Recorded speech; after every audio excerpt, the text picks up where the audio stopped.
ان احمقوں کی وجہ سے کہ جن کو زندگی گزارنے کا طریقہ ہی نہیں آتا، میں اپنے حبیب کی سنت کو ترک کر دوں، اپنے حبیب کی سنت کو چھوڑ دوں، جس کی سنتوں کی وجہ سے آج ہم دنیا پہ راج کر رہے ہیں۔ حضرت سلیمان بن ابی خثمہ رضی اللہ تعالیٰ عنہ کے صاحبزادے روایت کرتے ہیں کہ ایک دن میرے والد ماجد کی فجر کی جماعت رہ گئی۔ حضرت عمر فاروق رضی اللہ تعالیٰ عنہ مسجد نبوی سے نکلے تو راستے میں ہمارا گھر آتا تھا، تو راستے میں میری دادی جان گھر کے باہر کھڑی تھی، صفائی وغیرہ کر رہی تھی۔ حضرت شفا بڑی عمر کی تھیں، وہ کھڑی تھیں۔ حضرت عمر نے دریافت کیا آپ کے بیٹے حضرت سلیمان آج فجر کی نماز میں شریک نہیں ہوئے؟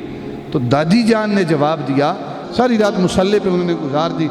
صبح کی نماز کا وقت ہوا تو انہیں نیند آ گئی، وہ سو گئے اور انہوں نے نماز بغیر جماعت کے گھر میں ادا کی ہے، جماعت کے ساتھ نہیں پڑھ سکے، ان کی آنکھ لگ گئی، یعنی ساری رات انہوں نے اللہ کی عبادت میں گزاری ہے، ساری رات شراب کھانے میں یا جوئے کھانے میں، یا ساری رات وہ گانا باجے اور فیس بک دیکھتے ہوئے نہیں گزاری، ساری رات عبادت میں گزاری ہے۔ حضرت عمر فاروق رضی اللہ تعالیٰ عنہ نے فتویٰ کیا دیا، فرمایا، امام مالک نے بھی اسے روایت کیا اور صاحب مشکات شریف نے بھی اس حدیث کو روایت کیا، لأن اشہد صلاة الصبح فی جماعت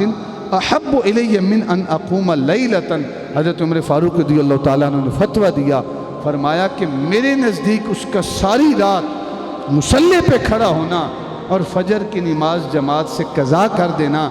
میرے نزدیک اس سے بہتر تھا کہ وہ ساری رات سوئے رہتے اور فجر کی نماز با جماعت مسجد میں ادا کرتے۔ یعنی ایک طرف ہے ساری رات عبادت میں گزارنا، دوسری طرف فجر کی نماز با جماعت پڑھنا، میرے نزدیک یہ بہتر عمل ہے۔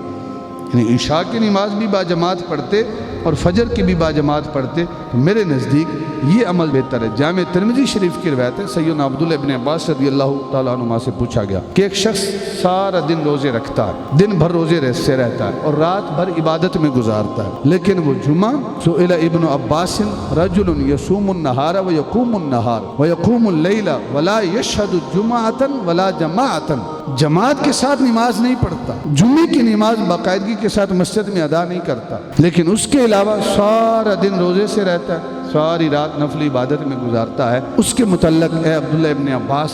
آپ کا کیا حکم ہے؟ حضرت عبداللہ ابن عباس کیا ارشاد فرماتی ہیں؟ جامع ترمذی شریف کی روایت ہے، فرمایا فقال هو فی النار، سیدنا عبداللہ ابن عباس رضی اللہ تعالیٰ عنہ نے فرمایا کہ وہ شخص دوزخ میں جائے گا، کہ جو نفلی عبادت تو کرتا ہے اور فرض عبادت کی اسے فکر ہی نہیں۔ یہ ایسے ہی ہے کہ ایک بندہ زکوٰۃ تو نہیں ادا کرتا اور زکوٰۃ کے علاوہ نفلی صدقات و خیرات میں بڑے پیسے دیتا ہے، مسجد کو بھینسے بھی دیتا ہے، لیکن زکوٰۃ کا حساب لگا کے زکوٰۃ ادا نہیں کرتا،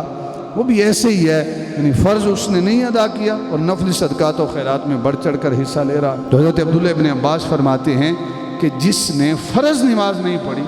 جمعے کی فرض نماز جس نے قضا کر دی ہے، وہ سارا دن روزے سے ہو، ساری رات نفل عبادت کرے، وہ قیامت کے دن جہنم میں جائے گا، اس کا ٹھکانہ جنت نہیں ہے۔ سیدنا ابو موسیٰ اشعری رضی اللہ تعالیٰ عنہ ایک صوبے کے گورنر تھے، ان کے پاس جو اس وقت کے جو سپر پاور طاقتیں تھیں، ان کے وزراء، ان کے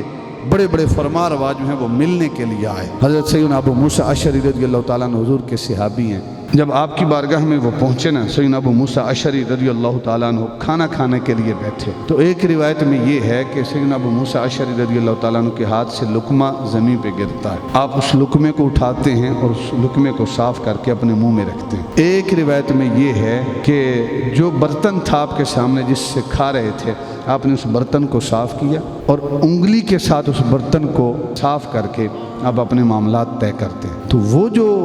وزیر اور مشیر آئے ہوئے تھے، انہوں نے حضرت ابو موسیٰ اشعری کی اس حرکت کو عجیب نگاہوں سے دیکھا۔ لقمہ نیچے زمین پہ گر گیا ہے تو اس کو اٹھانے کی کیا ضرورت ہے، اس کو اٹھا کر کھانے کی کیا ضرورت ہے؟ عجیب نظروں سے اس نے دیکھا نا۔ ابو موسیٰ اشعری رضی اللہ تعالیٰ عنہ صحابی رسول کے ساتھ جو غلام تھے، خادم تھے، وہ کھڑے تھے، انہوں نے کان میں سرگوشی کر کے کہا کہ حضور آپ یہ کام کر رہے ہیں، وہ آپ کی بڑی عجیب نگاہوں سے دیکھ رہے ہیں، آپ لقمہ نیچے چھوڑ دیں، کیا اٹھانے کی ضرورت ہے؟ تو حضرت ابو موسیٰ اشعری نے بڑی خوبصورت بات کی، آپ نے ارشاد فرمایا اترک سنت خلیل لہؤلاء الحمقاء، کہا ان احمقوں کی وجہ سے میں اپنے حبیب کی سنت کو کیسے چھوڑ دوں، ان احمقوں کی وجہ سے میں اپنے حبیب کی سنت کو ترک کر دوں، اپنے حبیب کی سنت کو چھوڑ دوں، جس کی سنتوں کی وجہ سے آج ہم دنیا پہ راج کر رہے ہیں، اس حبیب کی سنتوں کو ہم ان احمقوں کی وجہ سے چھوڑ دیں کہ جن کو زندگی گزارنے کا طریقہ ہی نہیں آتا۔ یہ تھے حضور کے غلام کہ انہیں سٹیٹس کا فکر نہیں ہوتا تھا کہ ہمارا سٹیٹس اس میں کوئی خلل نہ آ جائے، وہ اللہ کے حبیب کی سنت کو دیکھتے تھے کہ حضور کی سنت کیسی ہے۔